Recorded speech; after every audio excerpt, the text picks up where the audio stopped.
discuss Sita from the Ramayana, who was the wife of Rama. And I want to discuss Draupadi, who was the wife of Arjuna and the other four Pandava brothers from the Mahabharata. These women, there were big wars fought over these two women. They're two heroines, two princesses, except Sita was born from the earth, and she was found on King Janaka's farm. And King Janaka found her, and he nursed her, and he loved her, and she was brought up with love and compassion to be this wonderful, loving, honorable princess. Now, Draupadi was born from fire, and she was born for revenge to get back at the Kaurava clan. And the Kurus owned a big palace and a big area around the palace. Now, Draupadi how she ended up marrying Arjuna was they had a big festival. And at this festival, they called all the princes and royalties to come win the honor to wed Draupadi. And somebody had to shoot an arrow through the eye of a fish from a spinning wheel that spun from the ceiling. And Arjuna ended up hitting the fish in the eye and won Draupadi's hand in marriage.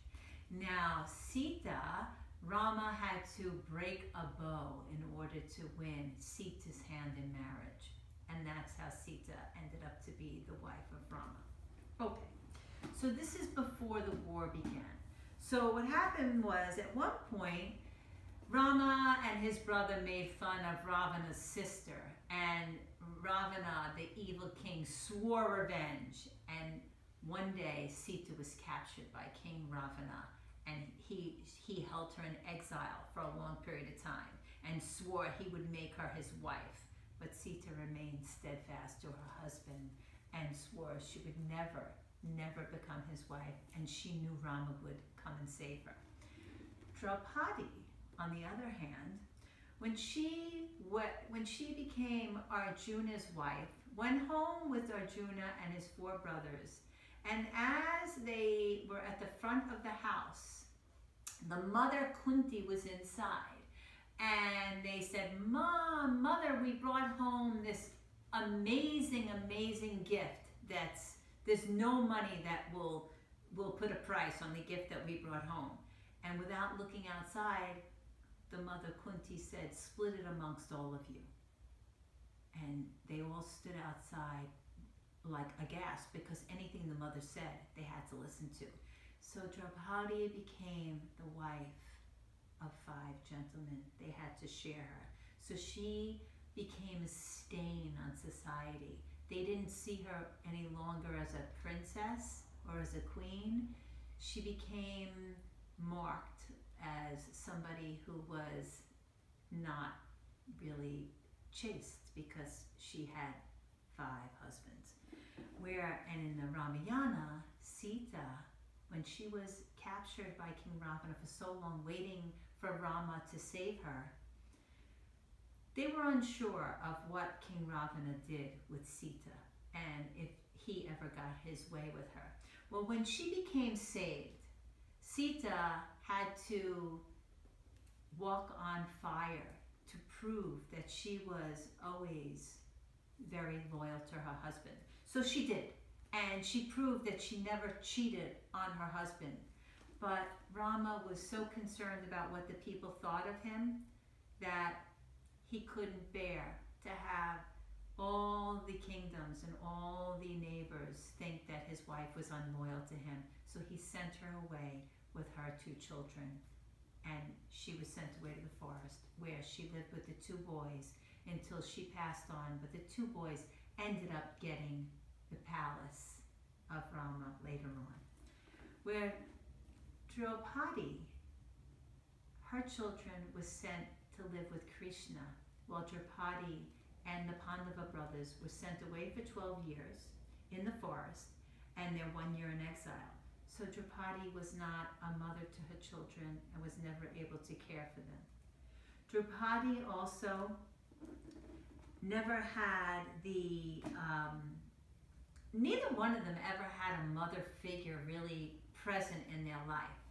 And Draupadi ended up going after she came back, after the Pandavas were in exile for 12 years, and the forest for 12 years, and then in exile for a year, and in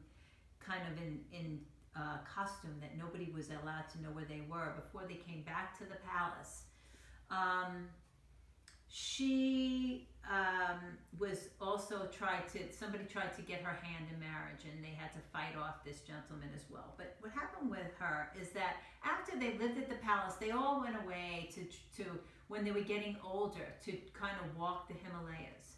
And with Draupadi, she walked the Himalayas with the 5 Pandava brothers, and she fell down through the Himalayas to her death all alone. And she never was able to bring up her children. So the moral of the story is that both of these women were really, really strong, distinguished. On some level, Draupadi spoke up for herself, where Sita remained silent but steadfast. The similarities were they both had a war fought over them.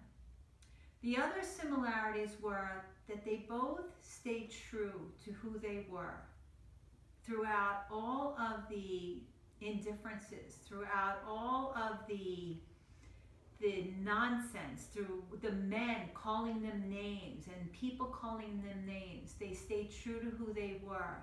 And in today's climate, how women have been oppressed for thousands of years, have always been in that situation where they've had to stand up and speak for themselves throughout history, and that it hasn't always been pretty. But these women have stood up for themselves, and now these two characters, Sita and Draupadi, are still worshipped as great heroines in India and in other parts of the world. Sita more so because most people know the Ramayana, where a lot of Westerners do not know the story in the Mahabharata. But I just wanted to talk about these two women because they were strong, they were beautiful, and they spoke up for themselves in one way or another. Thank you for joining me today at Alice in Yogaland, and don't forget to subscribe to my YouTube channel. See you next time.